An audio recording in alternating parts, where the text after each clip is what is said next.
საკუთარ თავთან გულწრფელობა ეს უბრალოდ რთული კი არ არის, ეს არახელსაყრელია იმ სამყაროში, სადაც საზოგადოება გვასწავლის ნიღბების ტარებას.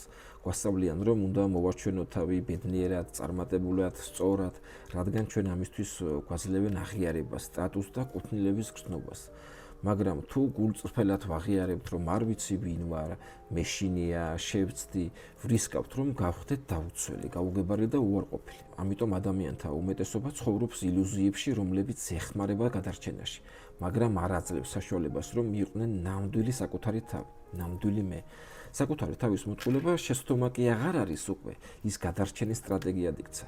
ჩვენ ვთამაშობთ, ვითომ უკმაყოფილები ვართ სამსახურით, ურთიერთობებით, ცხოვრებით, რადგან ამის აღიარება, რომ ეს ასე არ არის, მოითხოვს ცვლილებებს. ხოლო ცვლილებები ძალიან ბევრი ადამიანისთვის საშიშია. ჩვენ საკუთარ თავს ვატყუებთ, რომ ყველაფერი კარგადაა მხოლოდ იმისთვის, რომ არ შევეჯახოთ ტკივილს, რომელსაც სიმართლე იწვევს. მაგრამ ჩემო ძვირფასება სწორედ ეს სიცრუე ხვდის უბედურს, რადგან შინაგანად ჩვენ ყველაფერს ვგრძნობთ, ხოლო ამ შინაგან სამყაროს ვერ მოვატყულებთ.